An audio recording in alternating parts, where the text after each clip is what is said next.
Well, hello again, sports fans. This is the second comparative test I'm doing between the ProTrack and the Overlord antennas. This time I intend going out medium range to about 4 kilometres.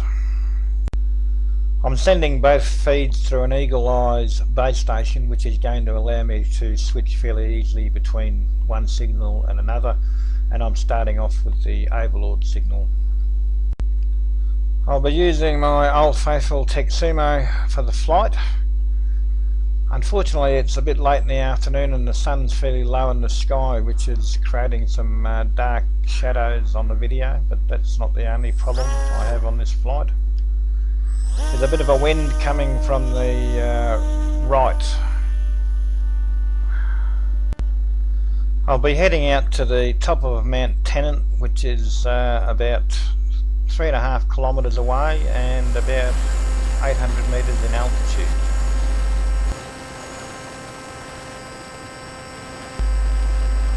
So the first problem is I initially forget to turn on the video recorders for both antennas. So I've cut in the some video of the monitor from a Mobius camera I was wearing on my head. As I said, it's displaying the feed from the Overlord. You can't see a lot of detail on the video, but at least it gives a good indication of the quality of the signal.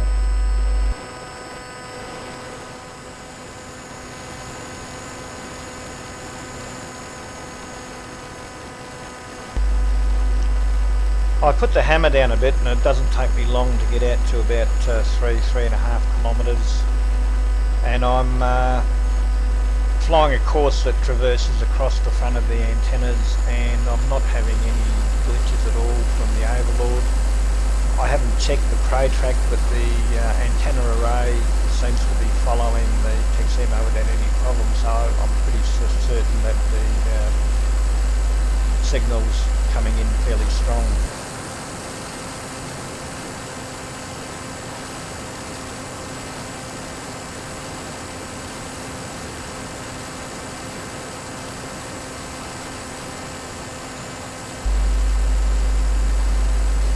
So I'm out at about 4 kilometres, I think, and up fairly high, so I'm up above the top of Mount Tennant. Still no problems with the Overlord, and the ProTrack still tracking, so I assume I'm getting a good solid recording from that.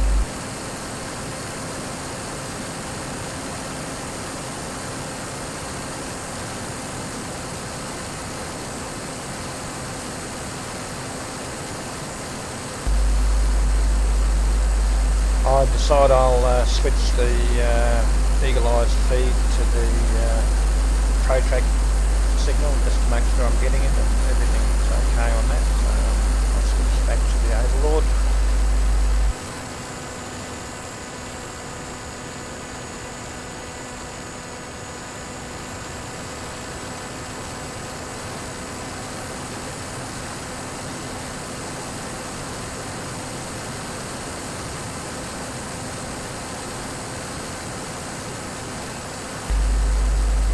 And it's at about this point that the Mobius shuts itself down because the SD card is full, because I haven't deleted the previous flight video from it.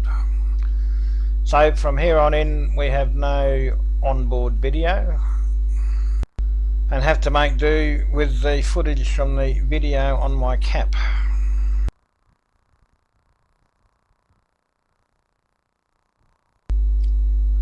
So the signal from the Overlord is still coming in nice and strong. I'm still traversing around about the 3.5 kilometres mark.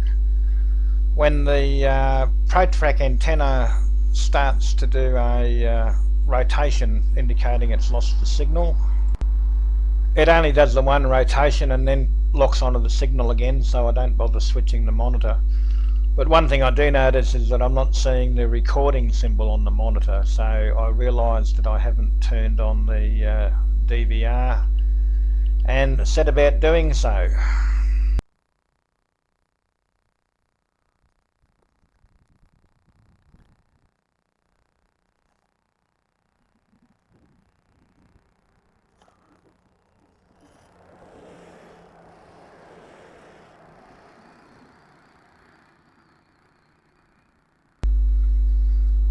So here's the feed from the Overlord for your viewing pleasure. Unfortunately, I still haven't realised that I haven't turned on the DVR for the ProTrack either, so that takes a little longer. As you can see, I'm still out around the 4 kilometre mark at about 900 metres, just twirling around to try and see if I can hit any dead spots in the antennas, but everything on the Overlord seems to be going really well.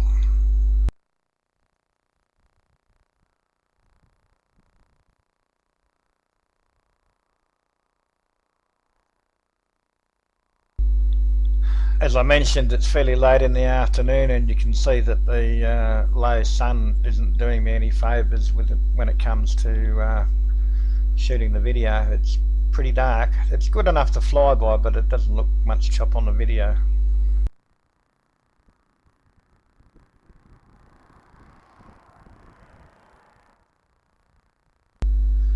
I must admit to being pleasantly surprised by the quality of the video I'm getting from the Overlord. I'm covering a fair bit of territory east and west across the face of the antenna, so it looks like that modification where I've decreased the angle between the antennas is working for me. The ProTrack is still pointing in the right direction, so I haven't had any reason to switch over and check that signal either.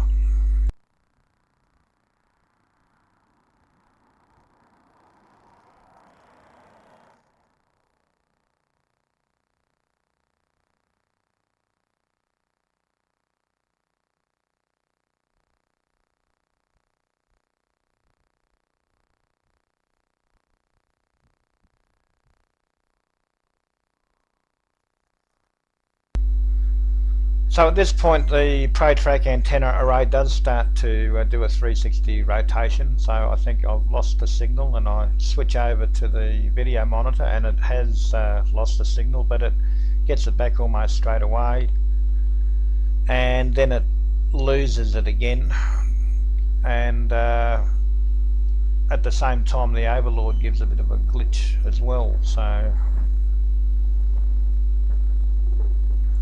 I'm thinking that the ProTrack antenna array is probably not angled high enough. I'm up over 900 metres, so I wait until the antenna rotates back in the general direction of the mountain and then angle it up a little bit, which seems to do the trick. The picture comes back nice and solid, and the Overlord's managed to sort itself out at the same time, so everything's hunky-dory again.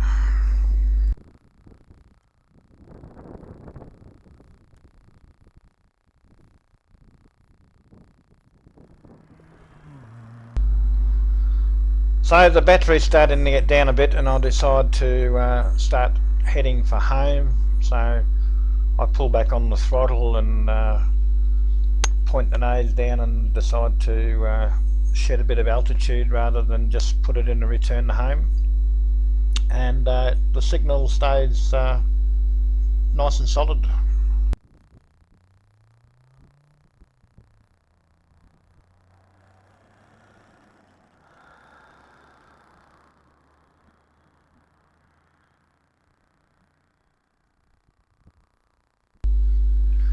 So I've shed about half the altitude at this point. The picture's clear on the monitor, and I noticed that the LEDs on the DVR on top of my monitor aren't flashing, which means that I haven't been recording the ProTrack. So I put the plane in return to home and get my remote control and start the recorder up, and here we go. We now have recorder feeds for both, so the comparative test is now officially on.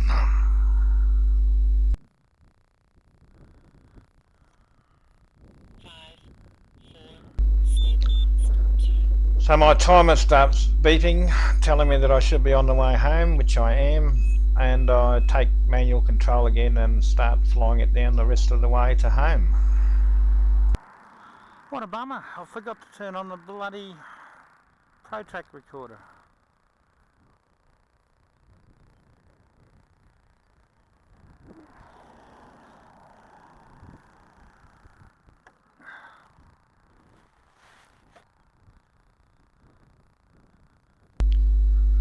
So the approach and landing is pretty straightforward, everything goes smoothly. Looking at the video now, I'm a little bit surprised that I didn't get any dropout on the ProTrack when I was coming in, given that I had angled the antennas up to focus on the top of the mountain. So another plus.